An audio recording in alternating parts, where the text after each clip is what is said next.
Hi guys, good afternoon. Nandito po tayo ngayon sa place ni Diwata or yung tinatawag na Diwata Pares Overload.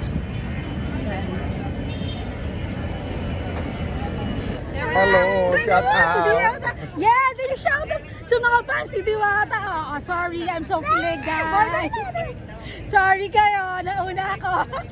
Thank you so much. Welcome po, Hello. Thank you so much. Thank you. I'm so happy this afternoon. Ito po, Diwata Pares Overload. Dito po ito sa may Pasay City. Sa mga oras po na ito, marami po talagang tao. Pero sabi nila, konti pa daw yan.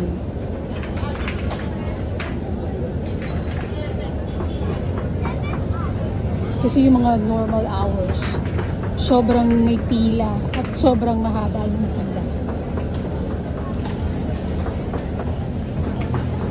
Ayun nga.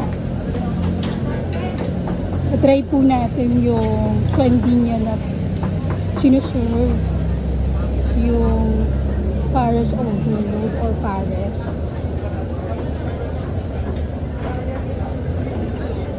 Wow! Guys, at this time, 2 o'clock in the afternoon, mapapansin po natin, no?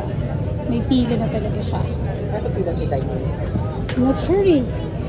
First time kami pumila. Pero pasasaba lang dito yung tinanong ko lang Pares na order. So, yan. May pila na po talaga. Hi ma'am, you know? I'm small vlogger lang po tayo. Doon sa last po na. Hi ate, your name Hello po, is? si Ate Pilang. Eh? Po, ayun kapatid ni Diwata.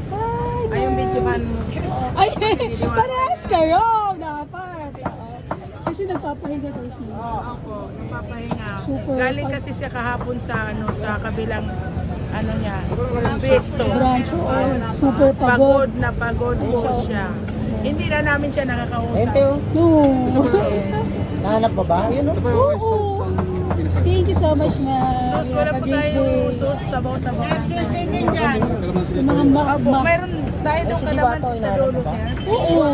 Gusto mo kayo.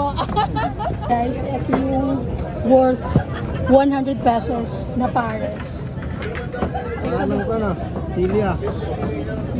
With soft drinks na siya. Naku, yung content ng ano. Super yummy. Malaman talaga siya. Grabe. Sa puso. Tinalo. As tasty siya ba? Yummy, yummy. Punta na kayo dito. Dito siya located sa May Pasay. Thank you. Papalo po, Daddy's Vlog. Hey! Bago friend natin, vlogger din po siya. Kaya kung meron po kayo, take time to support each other. Thank you so much.